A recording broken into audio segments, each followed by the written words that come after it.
Welcome to Real Flix Reviews, like a book club for people hate reading. This week we're talking about the TV show Firefly and the movie Serenity. We don't have any movie news, and this week we have Jonathan Charney, James Stevens, Ryan Preston. The old guy's here. Hey, how you like our new set? Watch, I can make my hand disappear. It's spacious.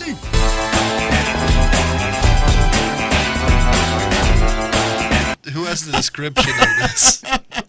Wait, are we doing a description of the entire series? The problem is, if we do this description of the movie, it's one sentence. Let's just describe the whole thing as a whole then. One big basket. Okay, really, James, why don't you go ahead and explain the reason this is a season and wait, you cut out. Oh, why we're ending it here? Because Fox was this is a split thing of why there's even a movie and not just a season 2. Well, unfortunately, what we were kind of discussing before the show is that Fox screwed the pooch on this one horribly and made it so that it did not continue. So they basically gave Joss Whedon another chance to summarize what he wanted to do with the entire season, or at least the first season. So this is a first season ender in the entire thing, and they don't even go into why the priest even had the world of Haven, Shepherd. Well, that's the thing is there was so much that was left open-ended. Yeah. Oh, I know. Well, it wasn't necessarily open-ended. Basically, what happened is like you said, Fox screws the pooch on this one and cancels it based on whatever low ratings. After which it becomes an insane cold hit where the fans. One of the only times I could think of where the fans really rallied together and said, no, you guys really messed this one up. Why did you cancel it? Yeah. So they basically gave Joss Whedon $40 million to just go make the movie, which could span a little more time than just the season was kind of sort of their day-to-day. The movie takes place 6 months after the Objects in Space episode.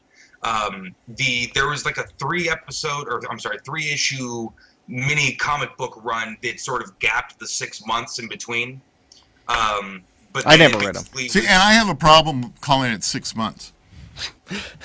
I really do. The feel of the storyline to me is much more than six months. You're kind of wondering. It's the thing about the change of venue, sort of from television to movies, is television is so episodic, to use a phrase that's already been used, but movies sort of span that time where television shows can't. Yeah.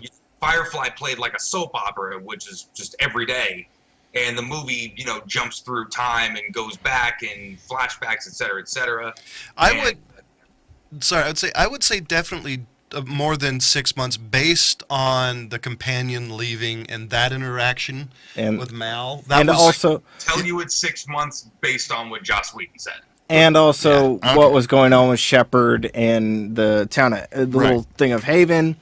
And not even that, but there was so much things that weren't covered. Like, I wanted to know more about Parliament and how that played, and the Shewettle, whatever, dude, the guy who was the bad guy, the protagonist. Yeah. I don't have his name on hand, right? I have his real name, you but couldn't pronounce it anyway. They call him the operative. The operative. Anyway, it doesn't actually exist. There was some things in there that I was like, that's really interesting. I want to know more about his background and what the other stages, if this guy's like a freelancer, if he's actually on payroll, which it seemed like he was on payroll. Because once they pulled it up, they're like, "Oh, wait, you're this guy." I thought that he quite possibly was like River. Yeah, that's the way he kind of had some superpower. Yeah, because the way I kind of took it, I never actually thought like he was like River, but now that you say it, definitely some possibilities. Yeah. I was thinking maybe he was kind of like the MIB type of thing. He's so top level that he just doesn't exist. Well, if you remember, okay, that could be, but no, I don't think so. I mean, he just, he's a guy that isn't. I guess that's easy. He's a guy that isn't. But he look at all his skills and if you look at his fighting skills and his all this interrogation, stuff, and all the way it goes, similar to what River was trained to do and the way she was trained to fight. So there's where I tied the two together. I get you. I think that's just the dancey way that he likes to choreograph fight scenes. But he struck me more as like a cleric from like Equilibrium or somebody. Yeah, that's what I was on. kind of takes the emotion out of their judgments and things, and is really okay with doing the terrible things that they've justified in their mind. Yes, and he goes into that a little bit. And he's oddly self-righteous for a guy who thinks he doesn't belong in a good universe. Yes. And which is one of the most annoying part of the character, in my opinion. But he's like an altruistic sociopath. Yeah, I like that. Yeah, totally. But you have the episode Objects in Space where they had sent bounty hunters after them already. Right. Which is kind of what he reminded me of also, was that same sort of, I don't know, Joss Whedon's really good at that heavy kind of quiet killer. You know what I mean? It's just really calm, and that's kind of what's freaky about it. Well, the thing about the Objects in Space bad guy versus this bad guy is the fact that River was able to get under that guy's skin, the Objects in Space. Right. Because that guy had antagonist. Because that guy actually had issues. This guy just didn't seem like had like, you know, for lack of a better term, looked like it had shit squared. Yeah. So well, that's more what Ryan's putting him back to, the equilibrium type of guy. He's got his emotions under control, like he said in the first fight scene between him and Mal. You cannot anger me, and then she goes, you know, spend an hour with him. But I want to get back to Serenity and say, you know, what was the most standout episode for you guys? Episode? You mean scene in the movie? No, in the TV series. In the series. I don't. Firefly, you meant? For me personally, there's no like episode or part. Episode that stood out for me, it was every small section that you got to see Mal when he was on. Because Mal always seemed to be at least one step ahead of everybody. Right. He just never let most people know. And so there's a couple of tidbits you get to see what he was thinking or his reactions to things. My opinion was his experience at war, and he became a very effective platoon leader during the war, and he had a technique that worked, and he carried it on into this world of his that he's created with his ship. Yeah. You know, and because he's always playing everybody. Oh yeah, absolutely. He's always a step ahead of everybody, and that's I think part of the charm of the character is the fact that, you know, he's pretty cool. He's got, you know. You're right. There's an old there's a saying in war about never play your enemy's game. Always make your enemy play your game. So that's what he's really good at, is making everybody react in a way that he knows how to control the situation. And I thought that was a really good thing that they did in the movie, was they had him play the other guy's game, where the guy says, you know, if your quarry goes to ground, leave no ground to go to. And that's why it was so big of a thing. But I think you're on to something with the fact that, yeah, there was a lot of history with Mal and in some of his interactions. I think, personally, my favorite interaction was between his character and, I don't have his name right up in my hands, but Adam Baldwin's, Nathan Fillion and Adam Baldwin. They played off each other amazingly, the character Jane, which leads me back to, I love Janestown. I do. I think that one is my all-time favorite one. That's definitely one of the stranger episodes. Just because everybody's reaction. Yeah. Everybody's different reaction to how that made them feel like there's a few people getting drunk. Let's go to the town where I'm the hero. You know? It's all about me. Yeah. And I think that sums up Jane as far as I'm concerned. He's, you know, it's all about me. What about me? What, you know, where's my money? Where's my... whatever. You're right. No, and it's totally funny every time he opens his mouth, especially if it's about that stuff that nobody really ever wants to hear him talk about. Yeah. Like when about River doing something, or or the mechanic or engineer, and he's like, I could hear more, and everybody just kind of goes, and you know, you're talking about Kaylee. Yeah, the little quirks between the characters and their personality flaws are very well done in the movie and in the series. Yeah, well, I think that was one of the benefits of this little situation of the TV show crazy fan rally and then getting to do the movie. He was able to write and direct the movie sort of the way he wanted, which was brilliant when it came to all the little character quirks and stuff like that people love from the TV show.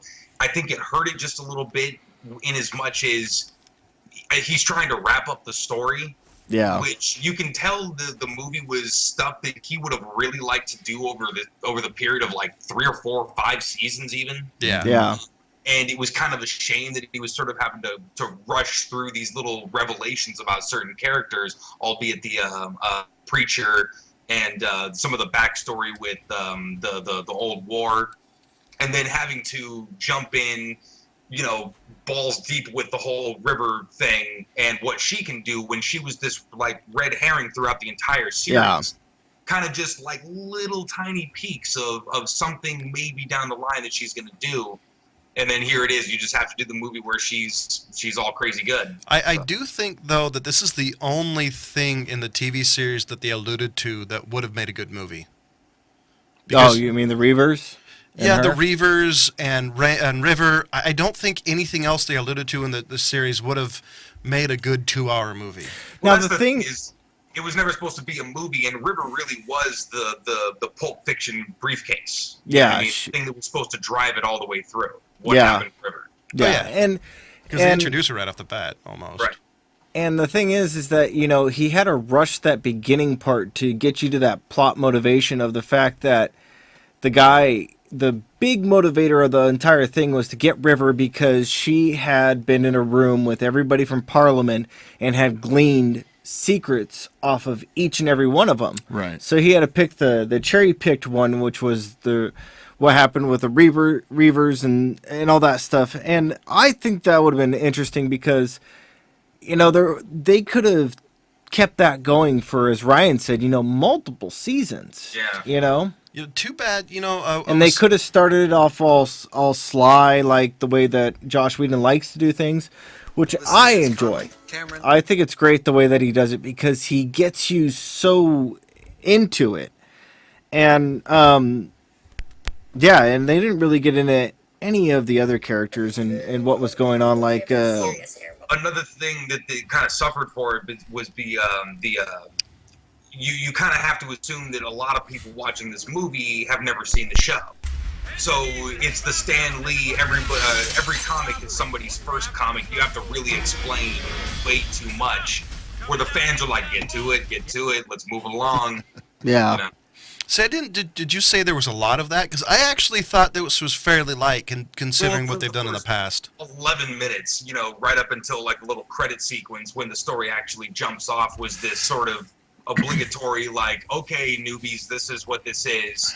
And then some of the character interactions seem to be a little bit manufactured for the sake of letting you know where everybody stands with everybody. Yeah, well, I want to say that it reminds me of a Tarantino thing. Is I wish instead of doing a movie, I wish HBO or one of these subscription places would have taken a hold, because if they did like a 2-hour thing every quarter or every year, I would buy HBO just for that. But you got to remember, they weren't doing that at this time. No, that would be way ahead of its time. Well, I'm not saying it was way ahead of its time. I'm saying it was just the beginning of its time because they had just done Band of Brothers. And they had only gotten so much of a cult following off of Band of Brothers. So for them to make such a leap, as Rob was saying, is a little bit ahead of their time. I'm not saying it was way out of there. I was just saying it was a big stretch for them. To take a big stretch on something like this, and Josh Whedon basically just kind of given up by just doing Serenity and putting it out there. Because it wasn't him giving up. It was everybody begged the studio to give him more show. And instead of giving him a show, they offered him a movie, and he basically just took it so he could try to make the fans happy. Yes, and this is the swan song, because he's even said that the chances of doing another movie are very rare, just because getting everybody available. Yeah, and he's obviously on to bigger and better things. This was his first feature film directorial and writing debut. He had never done anything for a film before. Yeah. The only reason he got this opportunity was because his show kicked ass. Right. And I want to come back to a point that Ryan said of that there were people that went to this movie who had never seen the series. I think the way that he opened it up with the breakout of River and her brother Simon is that whole breakout and the introduction of them, and then all of a sudden throwing in the operative, and then when he says, where are you, River? Then he goes to the ship. I thought that whole way, because then you saw everybody's role. Mm-hmm. He summed up everybody's role in that whole section of them just landing. I think that was masterful. I really do, because it's got the fans, and they're like, oh, all of our favorites are in this show, or in this movie. That's where I thought this was, when Ryan said, not that when Ryan said the intro, having to reintroduce the character was, was kind of long. It's like, I thought that not only was perfect, but, at this time, it had been 4 years since a lot of people have seen the series, and 11 minutes was just enough to go, oh, okay, yeah, he's the captain, she's the best man, character type of thing. Yeah, I personally think the Kaylee character and the Jane character weren't introduced as well as they should have been. I agree. And they didn't have as much, and I want to come back to that point, and they did not have as much to do with the plot and the things going on as they did in the series. Right. And it was a letdown for me on those two. But I also think really saving all of the good stuff for last, He was kind of just picking his moments of where to actually drop all the good summer things, or the good river things. Summer, Jesus. But I think going back to the intro, I think it was obligatory, but he's such a good director that he really creatively got by that little obligation in the beginning. I get it. But it's just a test. You're welcome to your opinion. But one thing that I think if this would have made it into a TV series longer was Kaylee. It was such an interesting character, and I just don't think she was given her due too much in the series. She was kind of in the series. In the series, movie? In the series, I don't think she was really. You didn't get to know more about her. You kind of did, but not enough. I think she was one of the characters like Jane that wasn't developed enough. Because with Jane's character, you could obviously tell there were deeper motivations. I think you knew more about Kaylee's past, but I don't know. I just feel like the character just wasn't complete, I agree, because pretty much the only one that you have that really goes into Jane's past is Janestown, where he's got the guy that he's been running with, that was, coming back, being released type of guy, the outlaw guy that he was. All you really know is that he was basically a gun for hire. Mm-hmm. And they show you how he got to be part of Mal, which was Mal just offered him a better deal. That was it. Right. Yeah. And I wanted to introduce. I wanted to real quick just go over Joss Whedon's directorial stuff, if nobody's a fan of his or not, and it's kind of a quick list of the big stuff he's been a part of. Firefly, Buffy, The Vampire Slayer, Angel, Serenity, The Office. This is all stuff he's directed, episodes or the series. Dr. Horrible Sing Along, Dollhouse, which was a good show. Another show of his got canceled before it was due. The Avengers, way before it was due. I didn't think Dollhouse was as good as it could have been. I wasn't a big fan of it personally, but I know a lot of people that really liked it enough, and when I got canceled, I watched it. I was disappointed when it was canceled, but I must agree, it was not near as good. I think as it could have been, and I think that's. Yeah, I think there was too many things that. I think there were just too many additions and things that just didn't add to it. That is why it didn't get too far off. Once they got the dolls going, and you saw a couple of them, there's the whole story. Well, okay, so she's reprogrammed, and now she's going to do this, and then she's reprogrammed, and now she's going to do that. I mean, it's like big deal. I'm sorry. Wow, and I'm usually the cynical one. Yeah, no, that was just. I Does actually he have anything coming out? Let me look. The new Avengers movie is definitely coming out. I was going to say the other thing that I thought I liked about this series, the fact it showed their shenanigans never change. Like, each character was really true to its own character. There wasn't any real fast character change like you've gotten in some, movie transitions, like the TV to movie transitions. The thing I found interesting on the whole movie thing was that Wash was killed. Him and the Shepherd were the two ones that really bummed me out. Yeah, I mean, it was like Wash was so kind of cool. Yeah, he's the pilot. That bummed me out more than the Shepherd. The Shepherd was kind of in and out, but I mean, that's the guy driving your boat, man. Yeah, and he's like that really. He's cool. As soon as he said, "I'm a leap on the wind," I remembered, and I was like, "Oh," and kind of teared up a little bit. Oh, yeah. Well, but for me, I was released. That one hit me more than any of the others as well. Well, again, Joss Whedon is so bloody good at making you like somebody, so it hurts more when he takes them away from you. Yeah. Well, for me with the Shepherd, it's because you have these glimpses of who he used to be. Yeah, and you had these small, subtle hints from him working out with Jane to conversations of how the security works, our guns, and it's just like. I'm glad you brought that up because that's one of the parts that really struck me, is like, because this is the end, you're not going to find out any more about these characters at all. Two things. One, I would love to see the director's cut of this, see how many cutscenes there were. I'll bet you there was some Kaylee backstory shit. I'll bet you there was some scenes with Preacher, explaining a couple of things, or even a flashback. But we're never going to get to see him, and I think it's one of the downsides of having to kind of cherry pick just to keep the movie under 4 hours. Yeah. I would be okay if they made it like an anime, just so I can get those stories. Those are the things I want to know. I'm the same way, and they wanted to still come back and keep doing the show, even after the movie kind of wrapped everything up like that. But it's, you're not going to get any more than that. It's a shame that he had to wrap it up that soon and cherry pick just the things that are going to move the story along. Sorry, I was going to say real quick to answer somebody's question. The only movie that I see right now coming out for Joss Whedon is the Avengers: Age of Ultron, which is coming out in May of. Well, I'm sure that's taken up quite a bit of his time. I would think so. Yeah. And I got to say, I liked the way that he wrapped it up. I really did, and I thought it was good that he just kind of did a poem, and they just took off, and you have the piece of the ship flying off. Like, what's that? It's still like that was good. It leaves you wanting more. Yeah, it leaves you wanting more, but you're to the point that you're like, okay, I know there's not going to be any more, but that was a good finish. It's really kind of how you feel when you're done with the movie. That's how I feel. Yeah, but I do think, I completely agree. I do think we should talk about the most random character of this entire movie that they created just to end the movie. Fanty? Mr. Universe. Or Mingo. I love that character. Hey, he's the numbers guy. What? Fanty's cuter.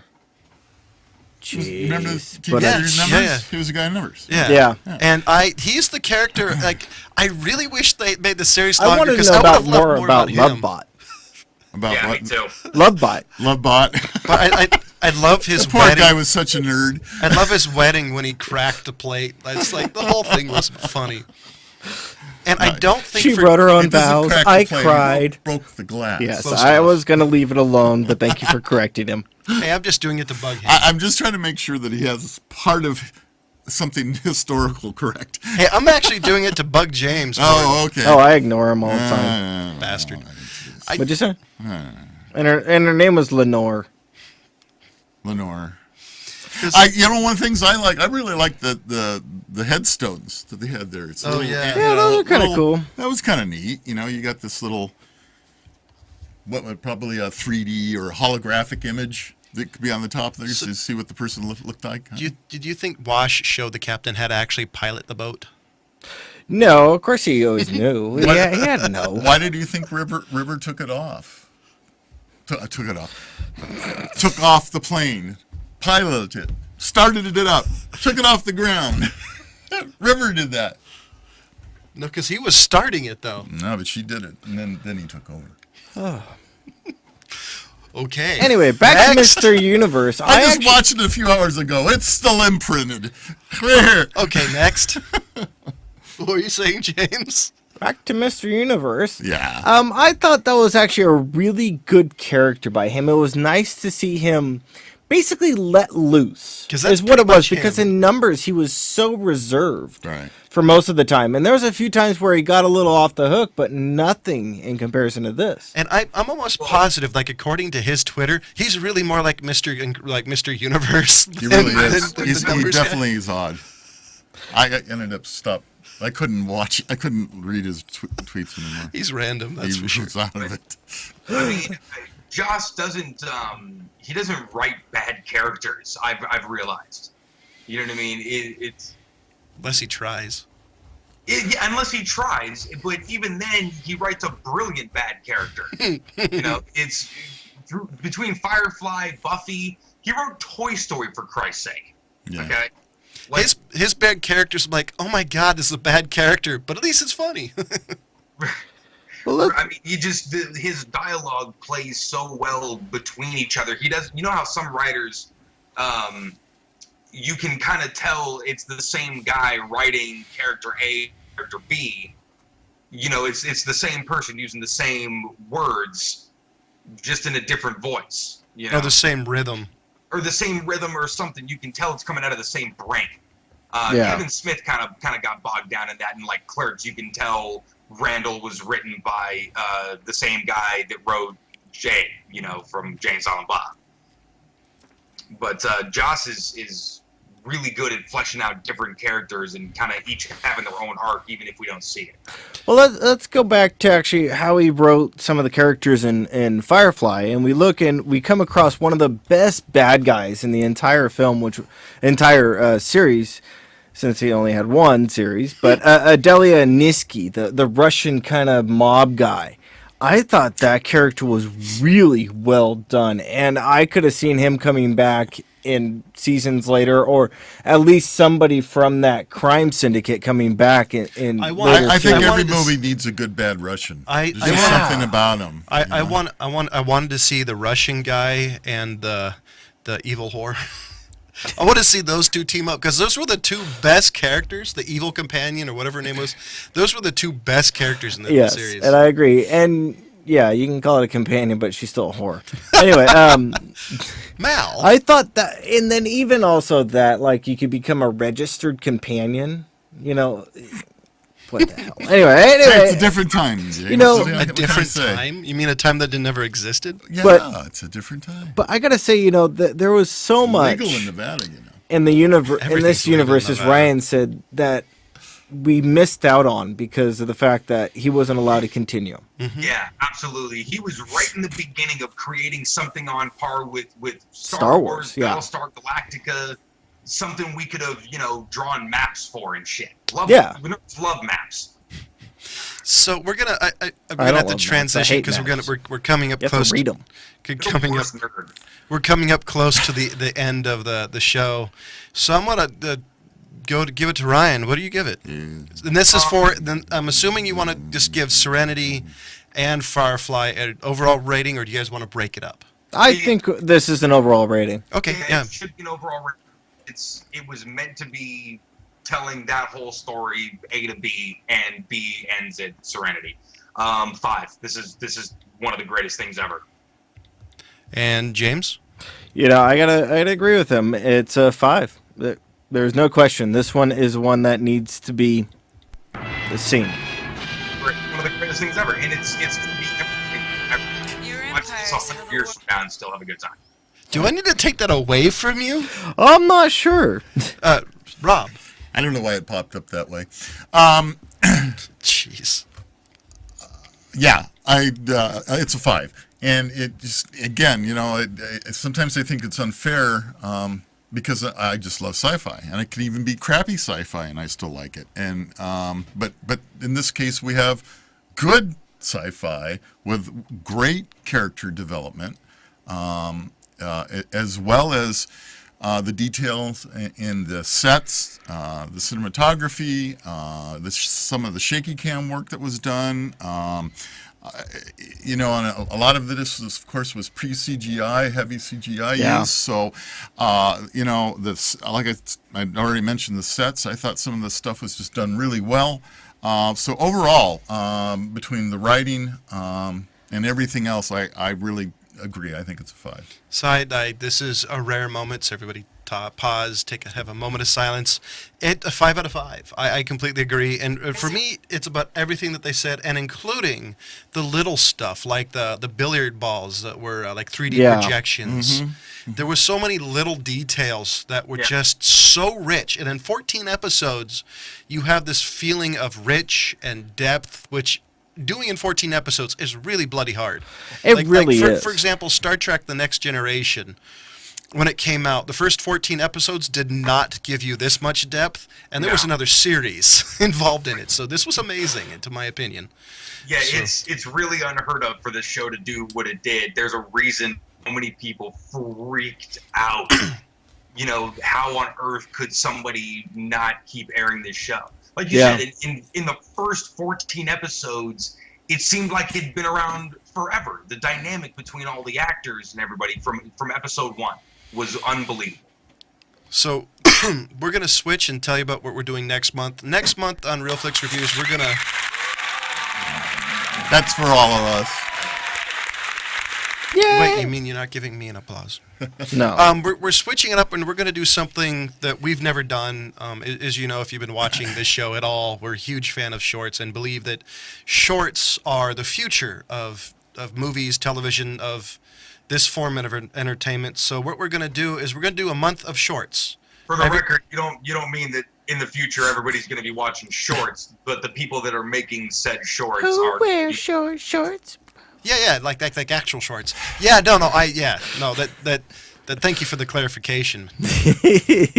I guess I was as clear as mud. So I've picked two shorts. One was called Flashback. It was uploaded on YouTube on 2012, and this one has an original Star Trek member, Walter Coing. Oh, really? And that is. I don't know either. Chekhov. Oh. And so here's a question: Should I give Yeah. Should I give the description of each short or not? No. No, just Oh, the okay. title. And the next one is a Darwinian future. It was uploaded in 2014, and we'll Sorry, Ryan. What?